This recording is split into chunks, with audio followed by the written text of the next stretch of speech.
promise as yet unfulfilled. This is the human teenager, confident, full of strength and energy, but still green, immature, more hope than accomplishment. So it is with the thoroughbred. But at this very sensitive, critical stage of development, the immature racehorse is asked to fulfill all of its potential, to run farther than it has ever run before, to do it 3 times in 5 weeks, and under the most trying of circumstances. It is as if the human teenager were asked to play in the Super Bowl.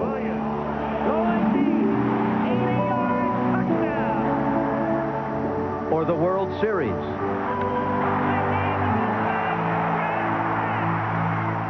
Or in the Olympics while still in the 9th grade. She has done the best moment of her life. To be sure, the young horse has a guide and assistant in his effort, the jockey. He must be coach, father, and best friend to his mount. Urging him and soothing him, disciplining him when needed, providing the maturity and poise that the young animal doesn't yet have. And when the rider and the horse are perfectly joined, they win their 3-ply challenge. It is called the Triple Crown, the Kentucky Derby, the Preakness, and the Belmont Stakes. It is an achievement realized only 11 times in more than 100 years. To win the Triple Crown, then, is one of the rarest things in sport and one of the most celebrated. On the first Saturday in May, the possibility always exists, as it does today at Churchill Downs in the Kentucky Derby. Will there be a Triple Crown winner in 1988? Well, if so, it may be the filly winning colors, but no filly has ever won the Triple Crown, and only 2 have won the Derby. Winning colors, a female facing 16 males. Or it might be Private Terms, the only undefeated horse in the race. Either or none of the above may win the Triple Crown.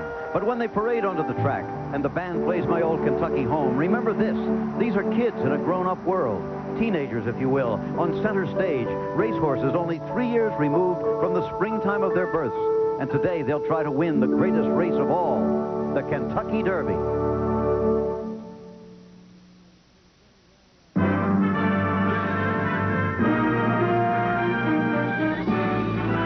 Spanning the globe to bring you the constant variety of sport, the thrill of victory,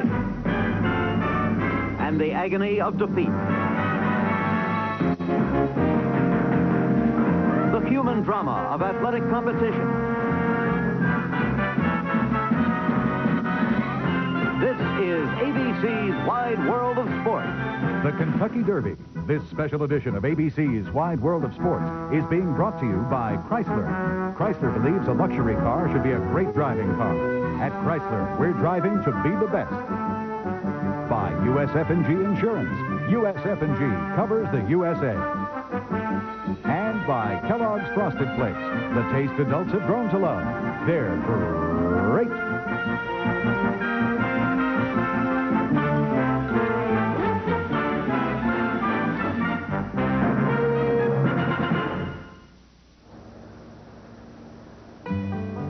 The lights still burned in the twin spires at Churchill Downs as dawn broke this morning. And the first light brought good news. The sky was clear. The day would be warm, and the track would be fast. Now the great crowd has gathered from across America and around the world, some 140,000 strong, to see the running of the great race. They've had their lunch and checked each other's Derby Day clothing. The julep continues to flow, but the conversation now turns more serious. Can the winning colors beat the 16th Colt? Is Private Terms for real? Can he stay undefeated?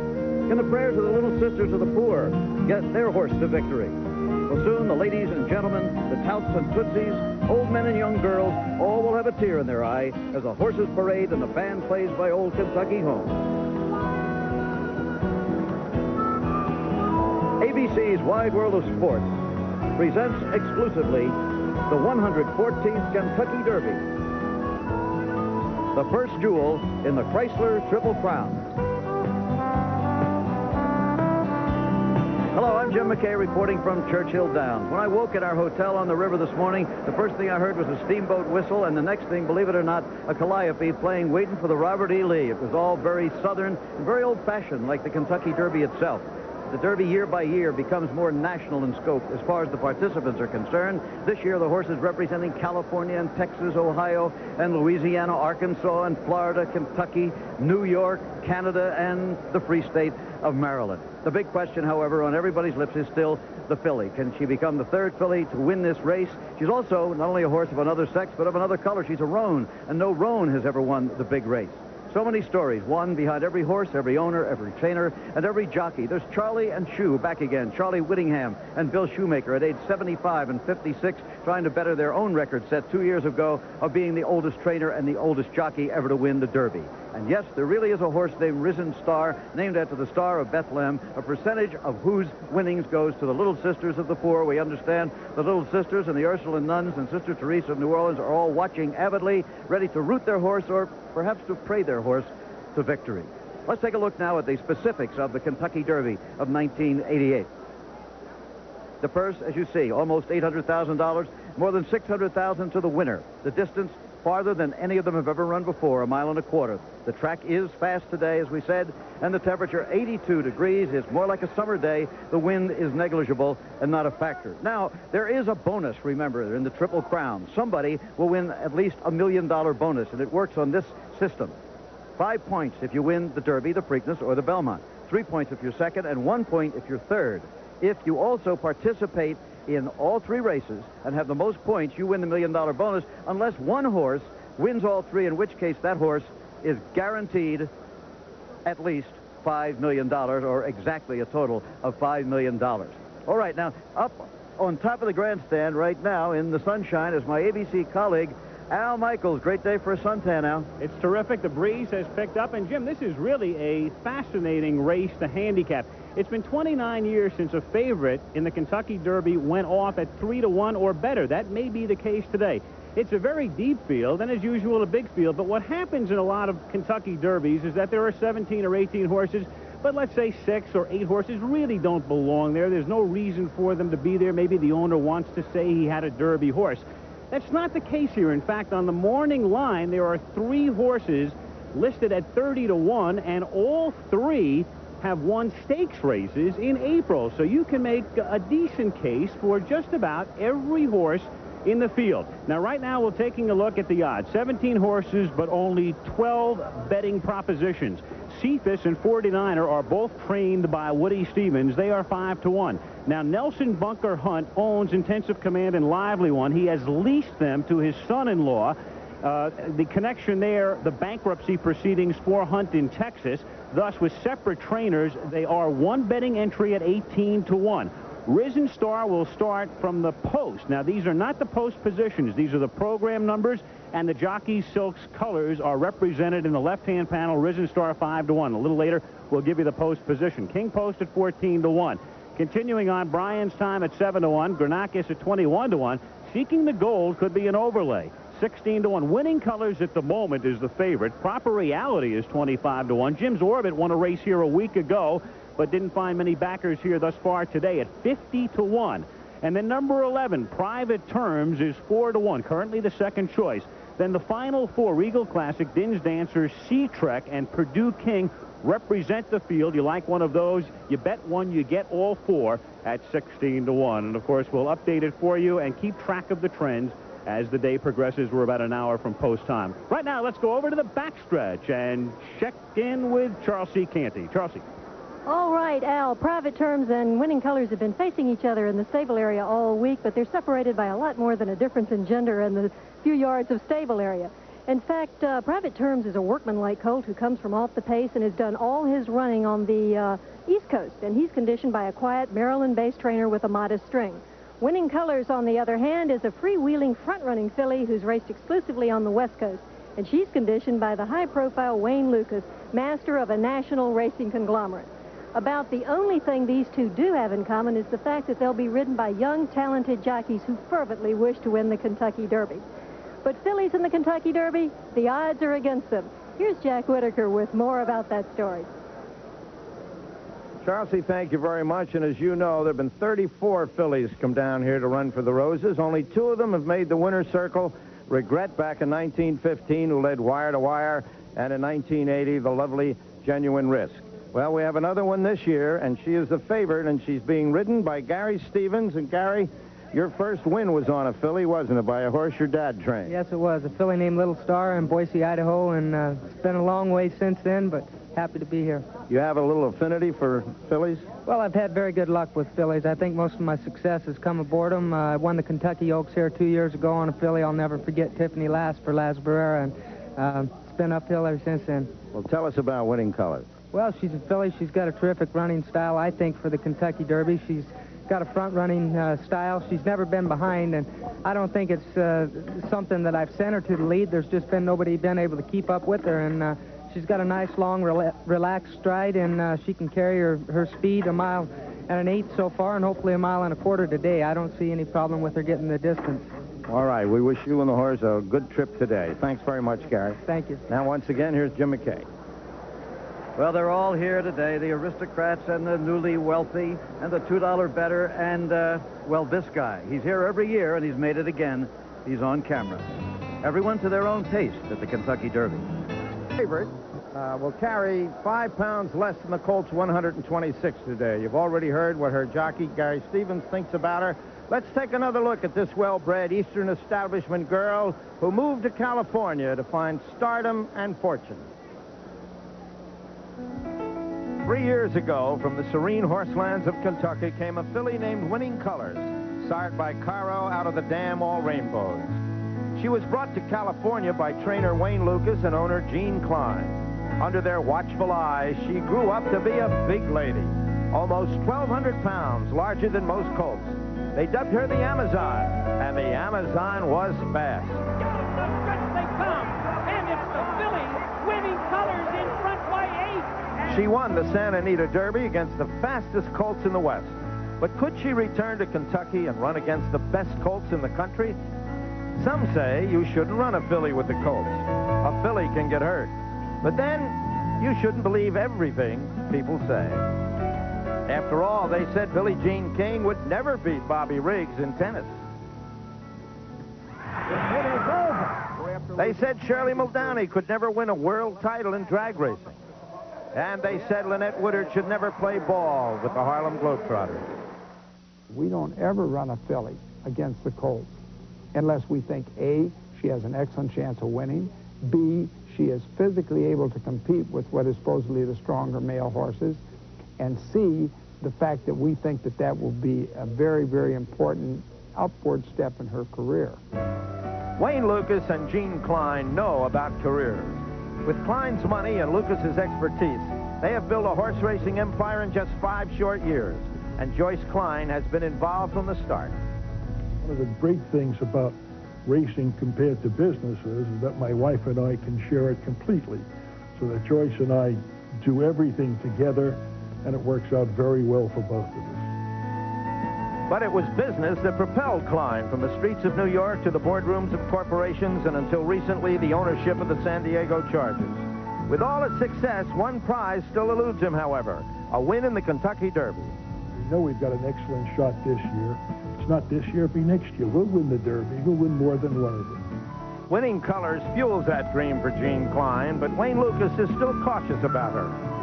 Given all the things that have happened to me in racing and the setbacks that I've experienced, especially in the Kentucky Derby, I want to fall head over heels, but I'm a little bit guarded. I think she's got everything it takes, but I want her to win me over completely, and I know how she can do it. All she has to do is win. And this is the gentleman that trains Winning Colors. Wayne, are you committed to go to the front with this horse? Well, Dave, the thing that we have to realize is that never in any of Winning Colors races have we actually sent her to the lead. Those fractions that she's hung up, the 45s, the 1-9 and changes, and put her 2 and 3 in front, have been a natural, easy gate for her. If they let her to do that, she'll be on the lead. If they elect to send their horses and compromise their chances maybe a little bit, we'll lay second or third. You seem a lot more relaxed this trip to Churchill Downs. Are you a little more confident? Well, after all these years, I think I'm enjoying it a lot more. But I've had a lot of nice things happen to me lately, and I'm enjoying the game. And this is the, racing's finest hour, and I just want to be a part of it. I want to get into it a little bit and hopefully get a Hollywood ending maybe today. Best of luck, Wayne. Thank you. Now back to Lynn Swan. Thank you, Dave. The crowd begins to swell, and also the anticipation around the paddock as we await the Kentucky Derby. But the anticipation can't be any greater than with Gene Klein, 1987 Eclipse Award-winning owner of Winning Colors. Gene, a very interesting article in Sports Illustrated that you quoted discussing the alleged drug problems of the 1982 San Diego Chargers. Today, we're wondering if that was one of the main reasons you're now involved, that pushed you into horse racing. Well, that's absolutely true. That's one of the main reasons I left professional football. As you know, the Horses Union does not object to them taking a urinalysis test. You're such an intense winner. Are you consumed by winning this one race? No, I'm not consumed by it, but I really want to win it. It's one of the great events of the country. It's one of the great sporting events, and I certainly want to win it, and I think we've got a super chance this year. Certainly, Lynn, the best chance we've ever had. You don't feel anything can stop you now? Well, I hope not. I hope this is the start of an awful big win streak for us. Okay, we wish you a great deal of luck, Gene. Thank you very much. Okay, Jim? Thank you, Lynn. Well, there is the pride of Maryland, Private Terms. He is, in human terms, the nephew of the great filly Ruffian, also undefeated in her entire lifetime. They're owned by the same man, Stuart Janney. This crowd now officially estimated at 135,000, one of the largest one-day sports crowds in all the world. We wonder, among the other things, if Private Terms can join this group. 114th running at only 4 horses. The filly Regret in 1915, Morvich, Majestic Prince, and most recently Seattle Slew have gone through the Derby undefeated. It's also pleasing, I think, to everybody here that several of the great old racing families are represented in this year's Derby. Out in Columbus, Ohio at his farm, 90-year-old John Galbraith is watching to see if his daughter and son-in-law's horse, Brian's Time, can win the Derby. At the age of 79, Ogden Phipps, the leader of one of the great racing families, surprisingly has only his second entry in the Kentucky Derby. That's Seeking the Gold. And at the age of 80, Stuart Janney, who owned Ruffian, has his first entry in the Derby. He's here today, had a little trouble finding his box, but he's here and ensconced. This is his story. Stuart Janney's Maryland is a place of rolling hills and understated beauty, a land of fox hunts and point-to-point races, where a boy learns to ride just after he learns to walk. Stuart left here to become Phi Beta Kappa at Princeton, the top of his class at Harvard Law, and to serve in the Marines in World War II, but he always returned to the house he and his late wife Barbara built. She was the daughter of Mrs. Henry Carnegie Phipps, the founder of the famous Wheatley Stable. That's her portrait as a young girl. 4 times, Stuart Janney won the famous Maryland Hunt Cup as a rider, twice before the war and twice after. Horses have always been a part of his life. I and all my friends had ponies and graduated to horses at a very young age, quite different from the present time when boys are interested in all kinds of other sports and games. Our principal sport was related to horses, fox hunting and cross-country riding and racing and things of that nature.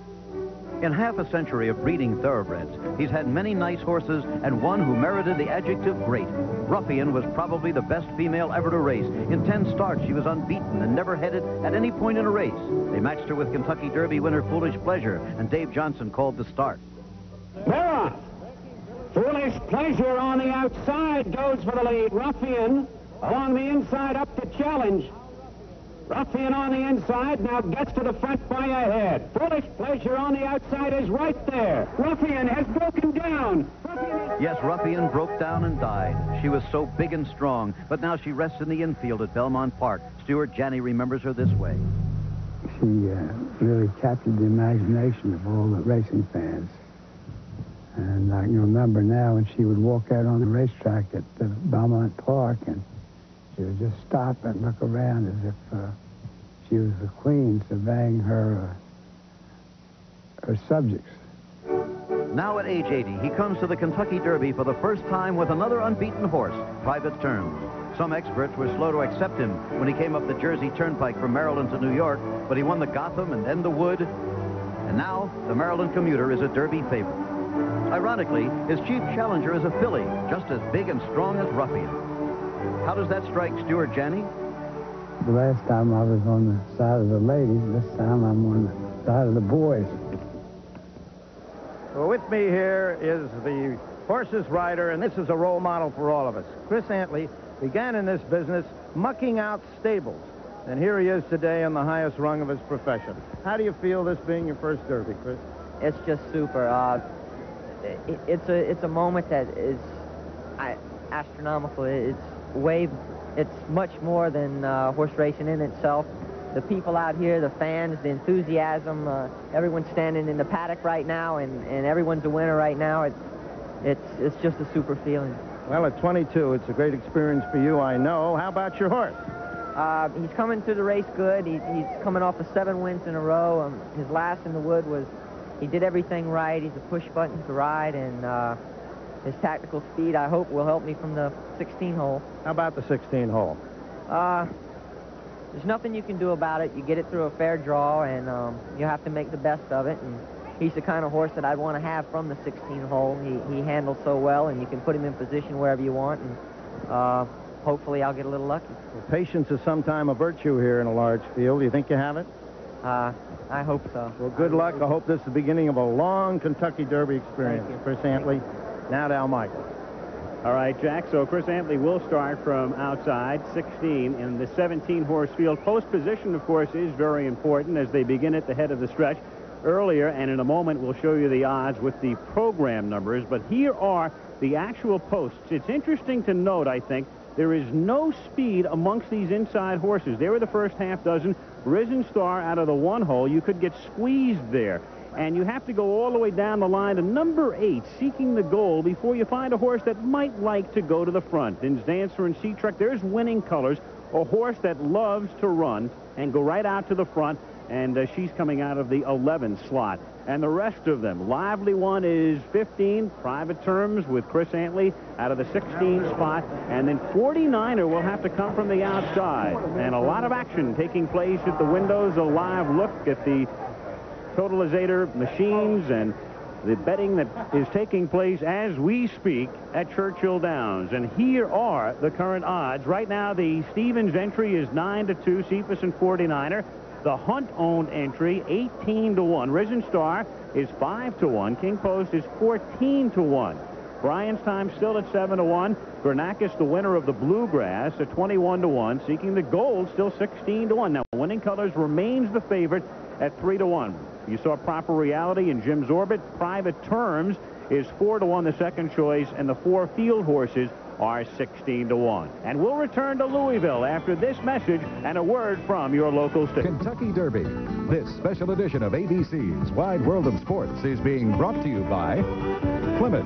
The pride's inside every Plymouth. Designed in and built in. Plymouth, the pride's inside. By Budweiser, Beechwood aged for that clean, crisp taste. This Bud's for you. And by AT&T, the right choice.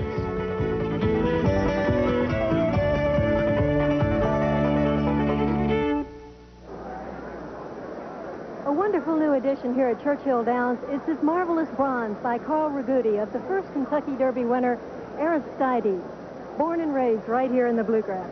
100 years later, another native son won his first Kentucky Derby. Woody Stevens, Hall of Fame trainer, who often, like this statue, seems somewhat larger than life. For 60 years, Woodford Cephas Stevens has been up before dawn to work horses. Now, at age 74, his routine hasn't changed much. Raised in Kentucky, like so many of the horses he trains, Woody has yet to slacken his winning pace. He's won a record 5 consecutive Belmont Stakes and 2 Kentucky Derbies. But this Kentucky boy is still drawn back to his roots.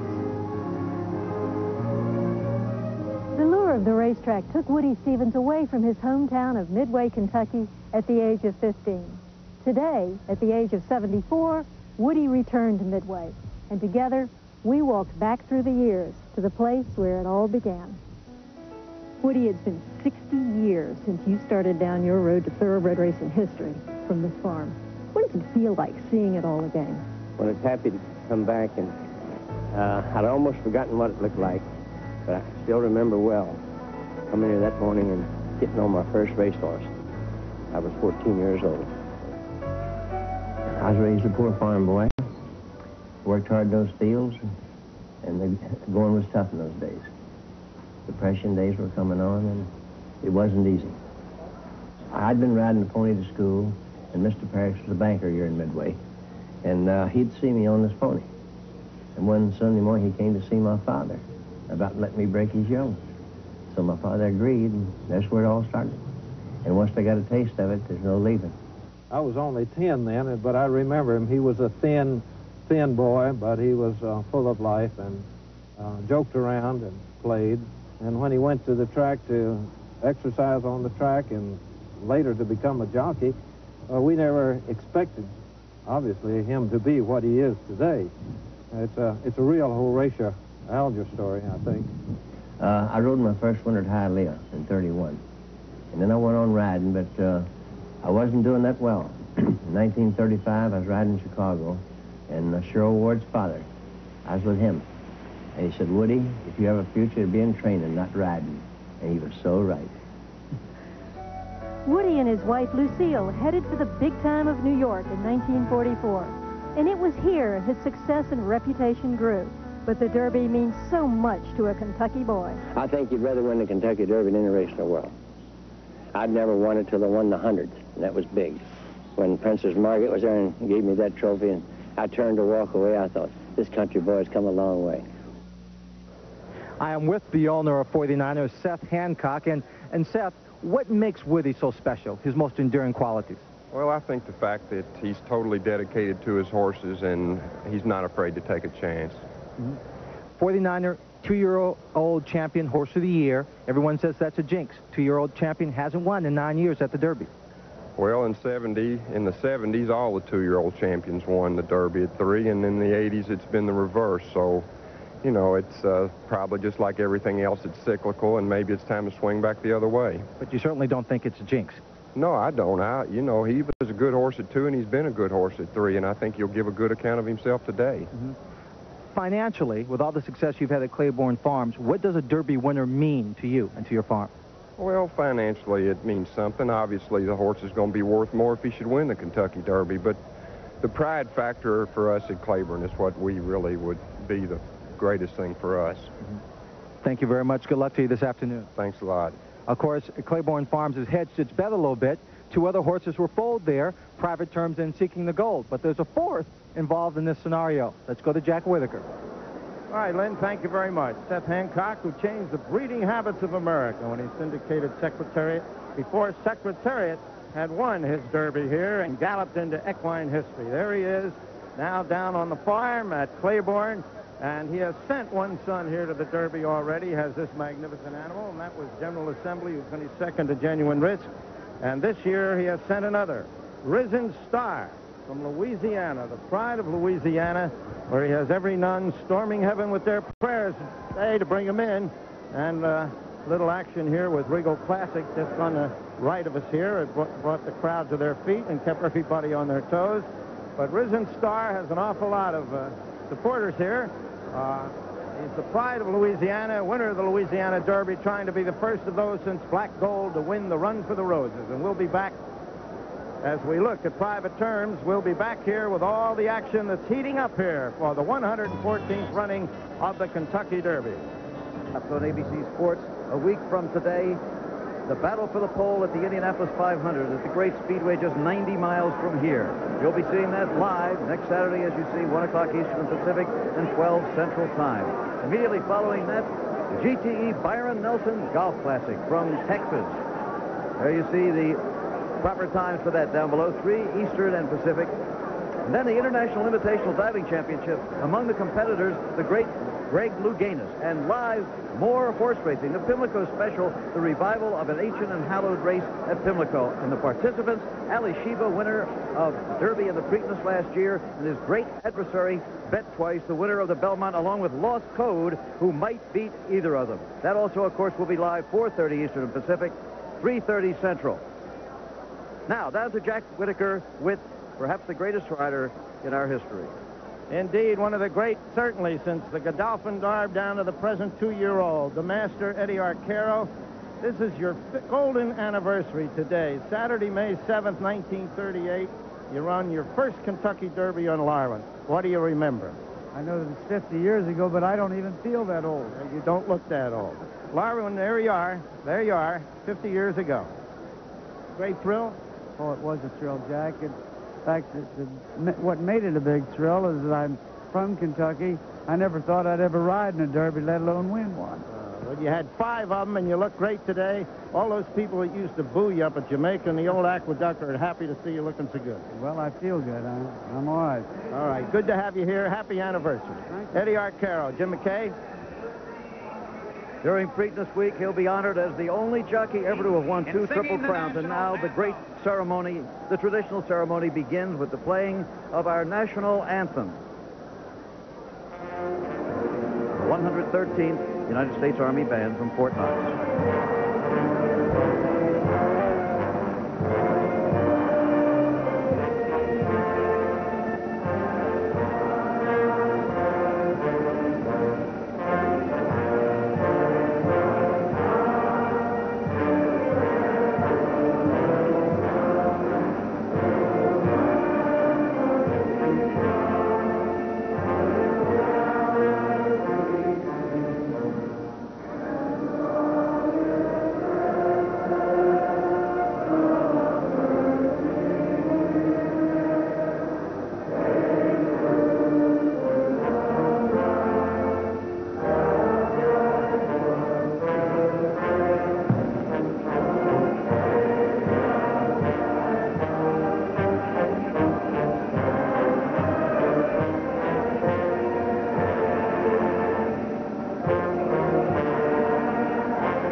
The Kentucky Derby isn't just a horse race.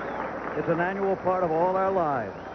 We remember other derbies, other days, and we'll be back. The race, as usual, joining me now. And we've talked about some of the favorites in this race, Winning Colors and Private Terms, and some of the horses that like to go to the front early on, 49er as well. There are a number that like to come from the rear. A lot has been made, of course, Dave, about the fact that it's the filly against the boys, Winning Colors, who right now is the favorite, but not much has been made about the fact that we have a woman trainer in this race, and she's got a pretty good horse. Her name is Diane Carpenter. She's 42 years old, a former school teacher in Cherry Hill, New Jersey, and she is saddling KINGPOST. And she's been here before. She had a horse called Blocks the Indian who did not do well. But she trains KINGPOST, and we're going to listen in. The green people we're dealing with, they get into a panic. Oh, let's do this, let's do that. I let them have a little bit of rope, and they hang themselves up. It's no reflection on you, and I don't want you to ride thinking, you know, there was somebody else that I wanted in place of you. That ride the other day in the trial was perfect. We didn't win it, but it was perfect for what we wanted. I couldn't have asked for better judgment on your part. You followed everything to a T, and I want you to have, you know, a positive attitude about that. And when I saw you up in the room today, I saw a little, you know, talking a little too much. A pretty fascinating little pep talk there for Jorge I Velasquez. tried to stall him for as long What's as interesting is that Eugene Cyphus is the man who has ridden KINGPOST to all of his wins, and he's riding today at River Downs in Cincinnati, not even here. All right, let's take a look at some of the horses now, Dave, who can come from behind. We start with Brian's Time, who won the Florida Derby, but was 3rd in the Jim Beam, 5th in the Wood. And timing might be everything here.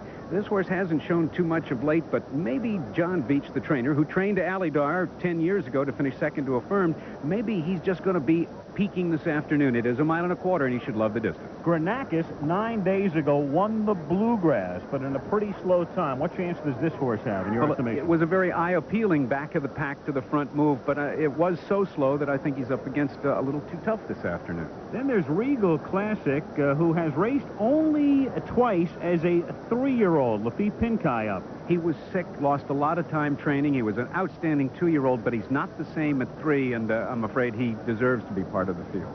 We all know, of course, that Charlie Whittingham doesn't come here very often. He only comes when he thinks he can win, and he and Bill Shoemaker are teaming up again as they did with Ferdinand 2 years ago, this time with a Lively One.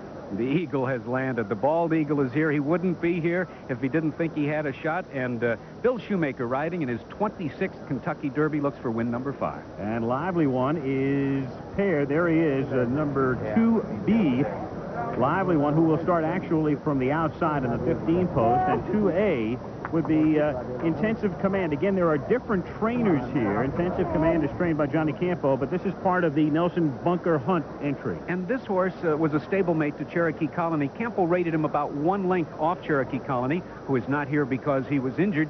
And this horse came very far back to finish second in a real nice effort at Calder in the Tropical Park Derby. Now, those horses like to come from behind a middle runner, a horse that might be in the middle of the pack. Right there, Proper Reality. Won the Arkansas Derby a couple of weeks ago. He's won 4 or 5 lifetime starts, but he's not getting much backing today. Has only been to the post 5 times, the lightliest raced horse in the field. Jerry Bailey, though, says he's a push-button performer. He's very handy, can do almost anything he wants with him, and the only loss was a traffic jam. Well, here's a horse seeking the goal, 8-1 on the morning line, but 17-1 on the board right now, and this horse has been right there at the end in every one of his races. And he will be one of the top 3-year-olds of the year. Whether he's developed now or not, don't know. 6 starts in 2 years, but he has speed.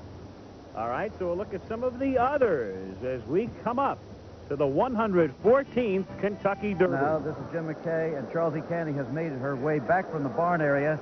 Of all the races in the world, Charles E., I think the Kentucky Derby is probably more of a rider's race than any other, and maybe especially today. Especially today, because so much of this race is going to depend on pace and strategy, and the horse who gets the best trip will probably win. And there's so many stories among the riders themselves this year.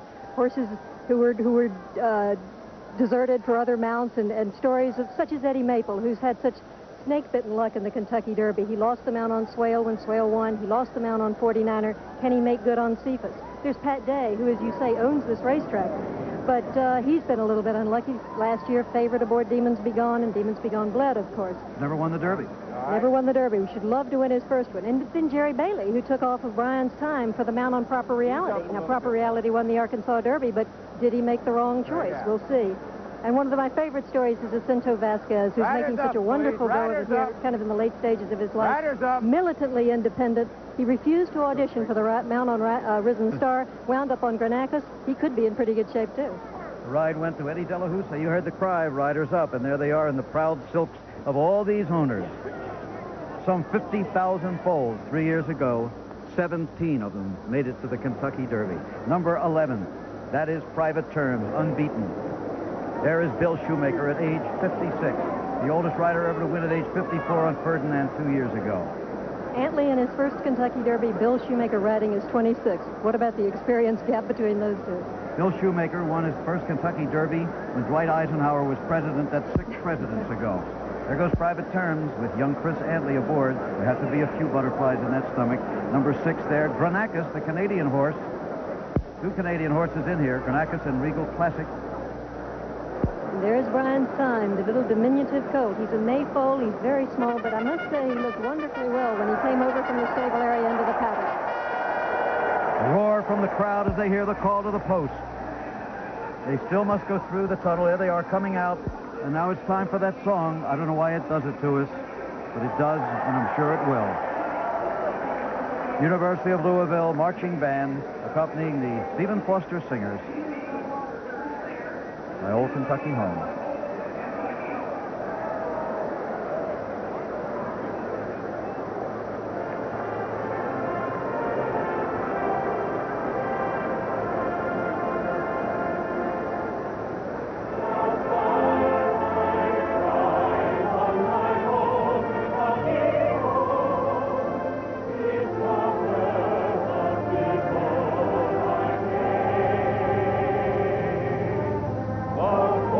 The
The sun has never shone brighter on the Kentucky Derby and the old Kentucky home than it does today.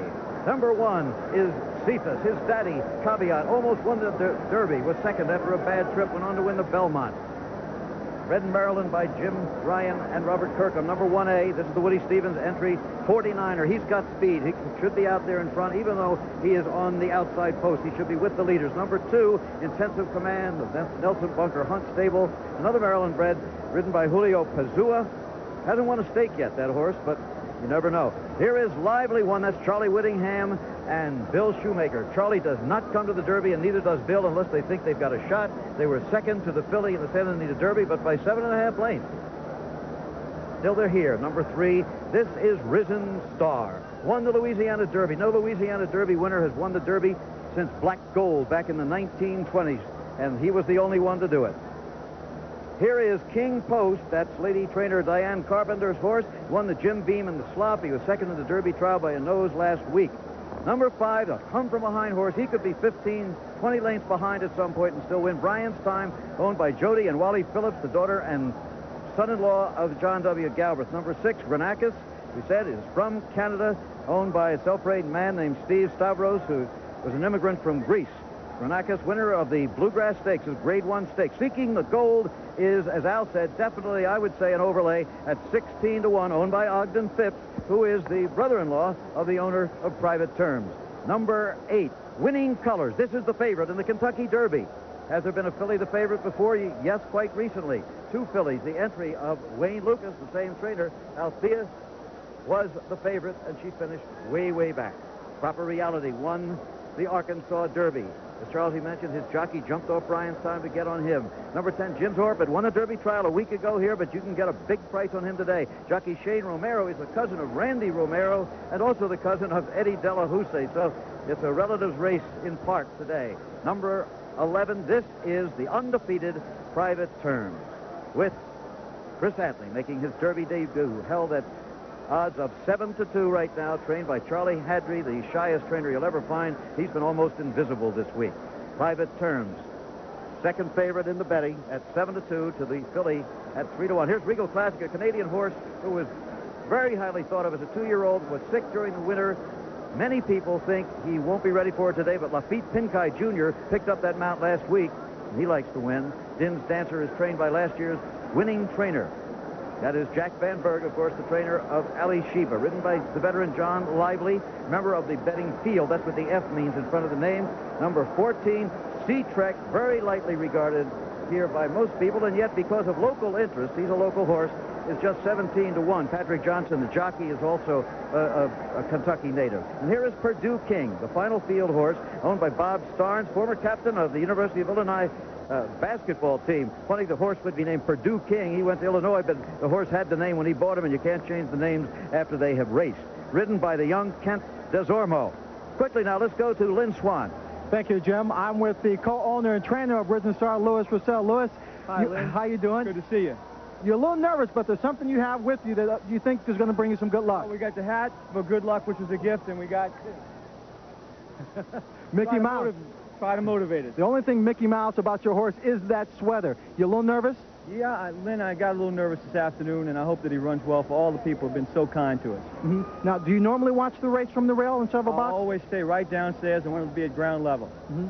No problems with the horse? Everything's okay? Everything's fine, and we won't make any excuses today. Just okay, good luck. All the prayers and everybody pays off. Okay, I'm sure those nuns are praying for you, too. Prayers are powerful, Lynn. Okay. Thank you, Lynn. Good luck to you, Jim. Thank you, Lynn. They've broken out of the post parade, and there is Risen Star. There is the crowd, and here we are, and it won't be long. To review a couple of points, bonus points in the Chrysler Triple Crown Challenge. 5 points to the winner, 3 for second, 1 for third. In this race, the Preakness in 2 weeks, and then the Belmont June 11th, $1 million to the horse accumulating the most points, $5 million if the horse wins the Triple Crown. Again, now, here are the post positions. On the inside, those first 6, really no speed to speak of. Then as we move out toward the middle, you've got Intensive Command Seeking the Gold. Might like to get out in front if he can. Winning Colors will break from the number 11 spot. And then it's very interesting on the outside because you've got Private Terms and 49er does figure to try to get to the front. Once again, to review now the odds and the saddlecloth numbers and colors so you can recognize your favorite. The Stevens entry, Cephas and 49er, and most of the people who like that entry like 49er well over Cephas, 9-2. Intensive Command and Lively One. Then the entry at 18-1, and you see the others. Brian's Time. Winning Colors has remained the favorite. There have been very few changes from the time we came on the air, so not much late action on any particular horse. Private Terms at 7-2, and in the field 4-1 at 17-1. And Jim McKay, I think that this one is set up to be won by a long shot. What do you think? It could very well be. I wouldn't be surprised to see any one of the 17 walk into the winner's circle. And just Al, Al, they have changed the odds. We now have co-favorites for this race. Winning Colors and Private Terms both at 3-1. Now they're nearing the starting gate. For you dosage fans, there is a theory, you know, that to win the Kentucky Derby, a horse must have the proper dosage, and I won't go into that now. There is Gene Klein, the owner of Winning Colors, and must be within 10 pounds of the top-weighted horse from the experimental free handicap. That has held up for 15 years. There's trainer John Beach with owners Jody and Wally Phillips of Brian's Time. And that theory has held up for 15 years. According to the information, the only three that have all that stuff going for them today are KINGPOST, 49er, and Regal Classic. There is Woody Stevens, looking for his third Kentucky Derby at age 74. He would be the oldest trainer to win the Derby, outdoing his old rival Charlie Whittingham, who won it at 73 2 years ago. Indeed he would, too. The dosage index, of course, is a mathematical calculation of a horse's ability to get a distance of ground. And frankly, if you poll the stable area, Jim, I don't think you'd find 5 trainers who either understand it or believe in it. And John Beach is one of them. He said, you might as well figure how many chestnut horses have won the Kentucky Derby is as good a yardstick. Okay, well, here is Risen Star. Everybody talks about Louis Roussel, who is quite a character, the media star this week, and they talk about the sisters and so forth. But this is an excellent horse. Had a little problem, huh? No, he just gave the pony girl a kiss, Eddie Delahousse did. 17 hands. He's aggressive. He's really businesslike in his training. He's been eating 18 quarts of grain this week. He's a powerhouse. We had a quick look at number 5, Brian's Time. And there's Cephas. Here she is. No, this is Cephas. Track record secretariat. 1:59 2/5, a miracle time, the only one ever under 2 minutes. Looking at Cephas makes you understand that what Ben Jones said, who saddled a record 6 Kentucky Derby winners, that a horse who wins at 1 1/8 is not necessarily a 1 1/4 horse. Now it's time to go upstairs to the man who will be calling the Kentucky Derby from start to finish for you. Dave Johnson, you're on. And as these 3-year-olds load into the starting gate for that long run to the first turn, let's listen as they move into line for this 114th running of the Kentucky Derby. There goes Brian's Time. I got it. Let's move. Starter Tommy Wagner directing traffic. Lots of assistant staff.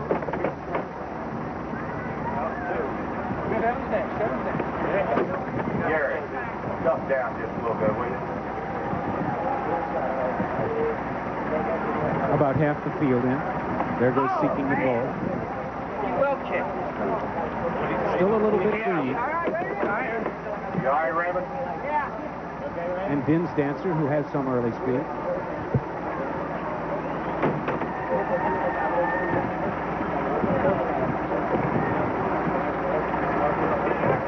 And their own filly, the Amazon, Winning Colors, and Gary Stevens. The field is quite well behaved.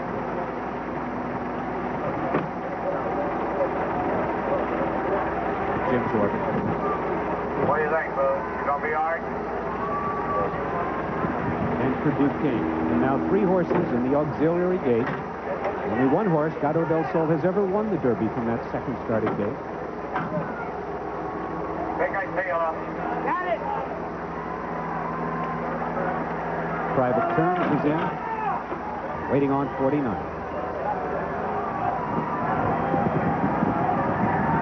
They're all in line. And they're on. From between horses, Din's Dancer. There goes the roan filly, Winning Colors, grabbing the lead right from the start. Gary Stevens sends her to the front, and she responds, taking command by a length on the far outside. Pat Bay has 49er in second. Din's Dancer is next at the rail. It's Seeking the Goal fourth. Then a bit of a bobbling between C Trek and on the outside for Duke King. They're in tight quarters as they go to the first turn. Chris Antley looking for a bit of racing luck around the first turn. He's 5 wide with the favorite, Private Terms. Now back to the front end, and it's the filly, Winning Colors, showing the way by 3. 49er content to sit second by a half length. Seeking the Gold is third by 1. Then Din's Dancer is fourth by a head. Sea-Trek on the outside fifth. Proper Reality, the winner of the Arkansas Derby, is along the inside and moving up steadily. Then comes Purdue King. Then comes Private Terms toward the inside. Regal Classic is next, followed by Jim's Orbit. After that, it's Brian's Time. KINGPOST on the far outside. Then Risen Star. Then Granacus, followed by Intensive Command. Cephas is second last. And the trailer is Lively One with Bill Shoemaker. They go to the far turn, and it's still Winning Colors showing the way after the half in 46 and 4, and 3/4 when 111 and 2, and no one has challenged her yet. Along the inside, Proper Reality has gained ground and moved into second. Seeking the Gold is racing third. 49er is fourth, and Private Terms on the outside fifth as they come to the top of the stretch. She's led from the start. Every pole a winning one, and it's Winning Colors showing the way as they straighten away in the lane. Winning Colors doing it just like Wayne Lukas said she would. Taking command and drawing off. Now she's in front by 3. Proper Reality is second. Here comes 49er, 2-year-old champ from last year, putting in a bid on the outside. And down the stretch they come. Winning Colors in front. Here comes 49er on the outside. Lukas and Stevens. It's a driving finish. Winning Colors by a head. Wire to wire with Gary Stevens in the iron. It was 49er on the outside, coming from far back at the head of the stretch to narrow the gap and lose it by only a half length. Photos all around for the show. But Winning Colors, who defeated the boys in the Santa Anita Derby by grabbing the lead and never looking back, did the same thing in the 114th running of the Kentucky Derby, and she did it in 2 minutes 2 and 1/5 seconds. Well, there she is, only the third filly in 114 years to win the Kentucky Derby, Winning Colors. There has never been a filly to win the Triple Crown. You know, it just could be, Charlesy. She is a good one. Gary Stevens was confident all along. He swore he would win the Triple Crown, and he's just galloped off with the Derby in smashing front-running fashion.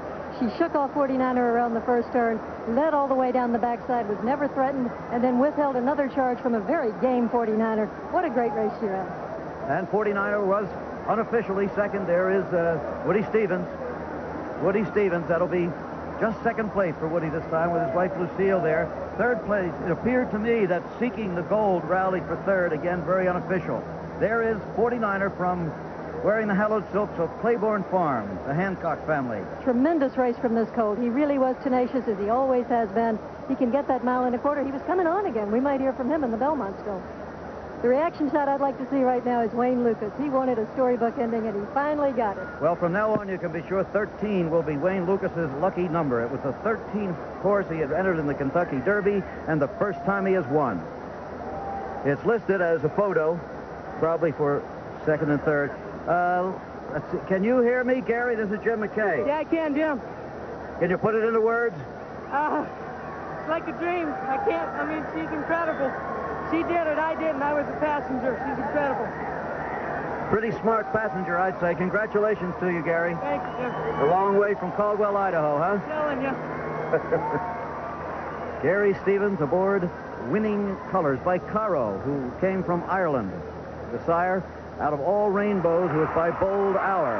They have now posted 8 and 1A as we had it. This is unofficial still. Winning Colors and 49er, and third they have the 3-horse. That is Risen Star. So, sisters, there'll be a little payoff. There it is. And once again, only the third filly. She joins Regret and Genuine Risk. Next stop, the Preakness in Baltimore, and then the Belmont. Charlesy, she looks like she might get a distance, doesn't she? Well, she galloped along beautifully here today, and certainly going 1 mile and 3/16, which is shorter than obviously today's Derby. She'll be very tough next week. There's the disappointment. Private Terms, number 11. What happened? Did he have traffic problems? Who knows? We're going to take a look at the stretch run, and here they come with the filly well out in front. Well, when they turned for home, Jim, she had a commanding lead. It's very hard to beat a horse who enters the stretch in front, and she had it just about all her own way. She controlled this race from start to finish. And here comes 49er again, making another run. He had dropped back and now comes on again. And then we get a late run from Risen Star, whose colors are almost identical to Ogden Phipps with the red cap and the black silks. Many thought it might have been Seeking the Gold, but it's Winning Colors all by herself. Gary Stevens says she's a Mercedes. She certainly was the fastest one today. Of course, they'll be running a slightly shorter distance 2 weeks from today in the Preakness, 1 mile and 3/16, but then in the Belmont, 1.5 miles. 49er does not look like a sprinter, I'll tell you. He looks like he wanted to go further today. He's closing ground on her here, but she hangs on. And by the way, another first. She is the first of her color ever to win the Kentucky Derby. The first roan, which is a horse, what would you say, with some bay hairs and some gray. The gray mare is everything she was 4 weeks ago, I can tell you that. Yeah. And there, the winning gesture by Gary Stevens. One happy young man. Yeah, Risen Star's colors are a lot like the famous Phipps colors, aren't they? They have a lucky gold cat on the back is about all that separates them for superstitious Louis Roussel. So it's the California race. Here's the reaction of Gene Klein. Oh, boy, football was never like this. Touchdown. That's right. What looks like he's signaling there. What they have done in 5 years is just unbelievable. One of the And here's the remarkable greatest story. Here he is. payoff of all, into the winner's circle. Here she is. You see, you've got to get into that habit. Jeff Lucas. No, that's not Jeff there. You saw him a moment ago. There's Jeff Lucas wearing the jacket and tie with his dad, Wayne Lucas. Jeff Lucas has babysat this horse, has been with her all the way, and his father gives him really all of the credit for her success. We're going to take a break. We'll be interviewing the winners. We'll have the presentation. Wayne Lucas, and there was always a comma after Wayne Lucas's name when they talked about him with a Louisville dateline. Wayne Lucas, who's never won the Kentucky Derby, and it can never be written again. The lucky 13th. Gary Stevens, who is a brilliant young rider, by far the leading rider at the recent Santa Anita meeting in California, and that's where Winning Colors prepped. Winning Colors does not know what the back of a horse looks like. She was second only once to Goodbye Halo in the Las Virgenes Stakes, but was headed in the stretch. Outside of that, in every race, she has won it wire to wire, including today. And another look in slow motion, Dave Johnson, at Winning Colors. And isn't it appropriate that a filly would bring D. Wayne Lucas and his son Jeff the one prize that has eluded them all these years? In their 13th try in the Kentucky Derby, that charismatic team of Jeff and Wayne saddled this beautiful roan filly. And this win is not the product of luck. It's the product of intense, hard-working horsemen. And it's a class act. And take nothing away from 49er. That was a big move that 49er unleashed through the stretch. It was just that this horse was faster. And she is beautiful in victory. And here they are as they come around the far turn. And it was a good move by 49er. It was a race that began very much as anticipated, with Winning Colors going to the front, 49er going right with her. But you're right, as they came down the stretch, and the results are now official, 49er coming back and might have caught her in another few strides, but Winning Colors holding on to win it. That was a pretty tough post position for Pat Day with 49er, and he came from far back in the stretch to get the second place, beaten only a half by the filly. I think this means a tremendous Triple Crown for us. Watch this horse come to the finish, the filly, and really Pat Day riding 49er. This horse really lost more ground than he was defeated by, so it looks like a great series of races here in the spring. The results are official, and the prices are coming up on the board. And by the way, for the record, there they are, Winning Colors at $880, $520, and $460. 49er, $520, $460. Risen Star at $540. The exact to pay $63.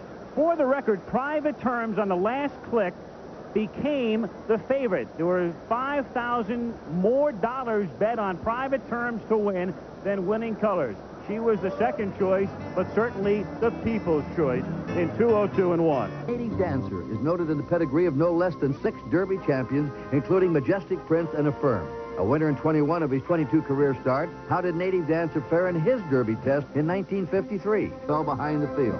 Though the Gray Ghost made up over 3 lengths in the stretch, Dark Star held on to win by a head in another. To the victors belong the spoils, and they're about to get them. Here is Tom Meeker, the president of Churchill Downs.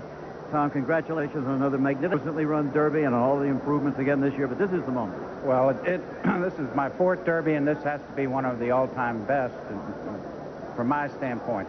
It gives me great pleasure to introduce our new governor, Governor Wallace Wilkinson, the governor of the Commonwealth of Kentucky, and he's going to present a little trophy, I think. Just a little one. What an exciting day. Today we've seen the excitement and the enthusiasm of Kentucky.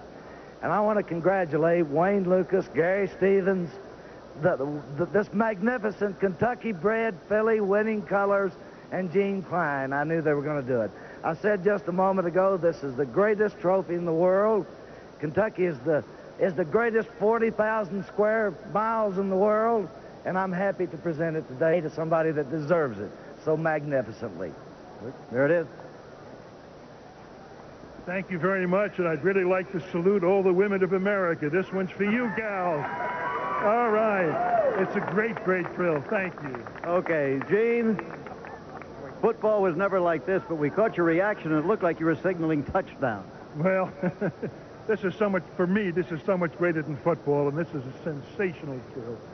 Jim, as you know, there are 50,000 foals ball every year, and only one can win the Kentucky Derby. And how lucky Joyce and I and Wayne and Sherry are that we've got the gal that won the Kentucky Derby. Sensational. On to the Preakness. Where is Wayne Lukas?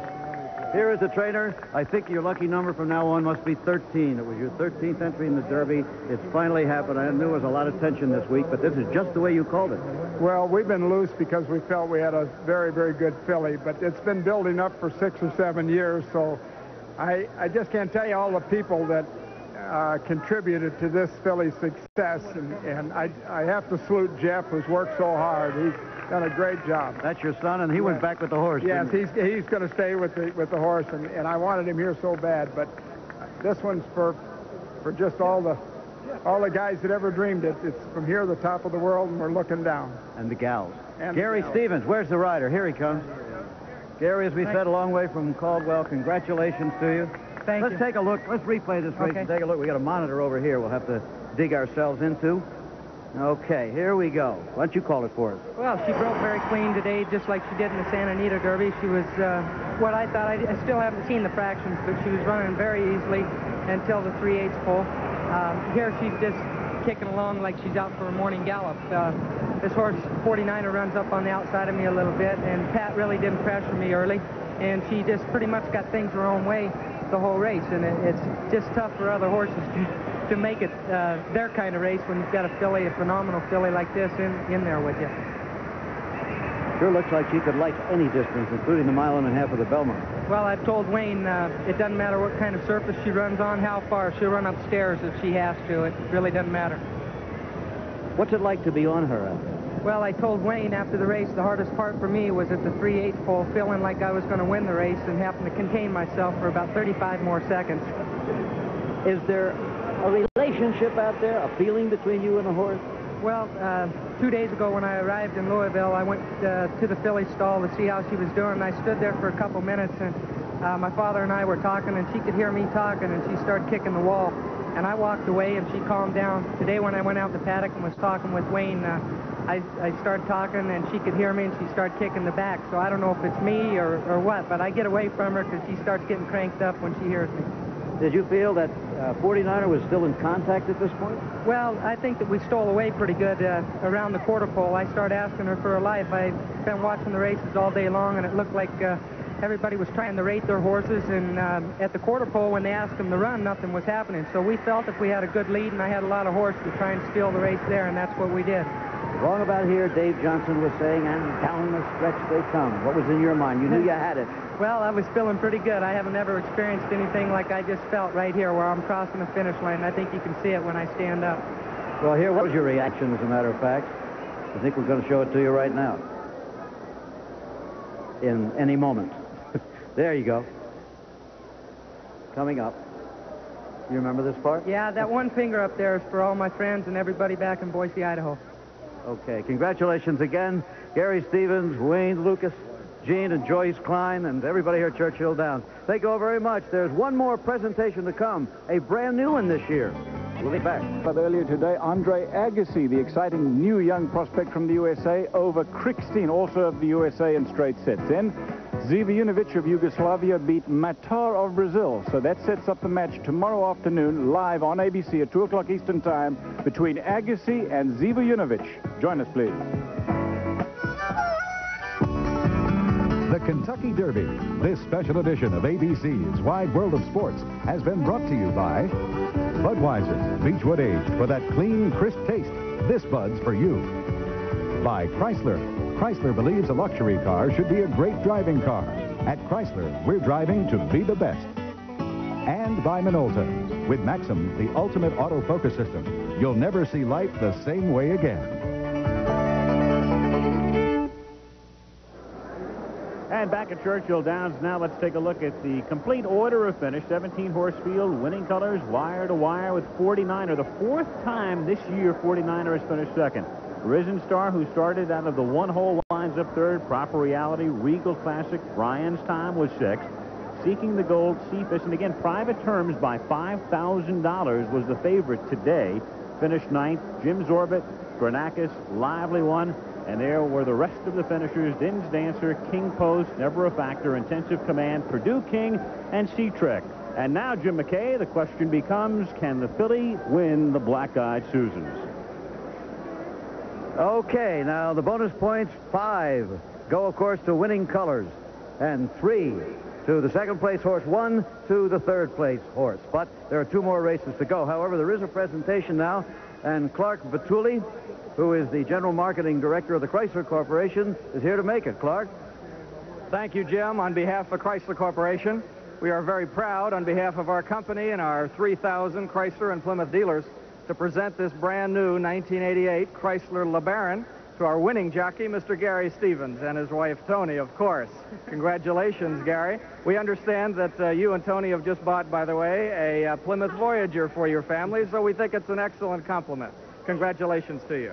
Thank you very much. And also, I'd like to thank Chrysler Corporation, what they're doing for the thoroughbred industry right now in the Triple Crown Series.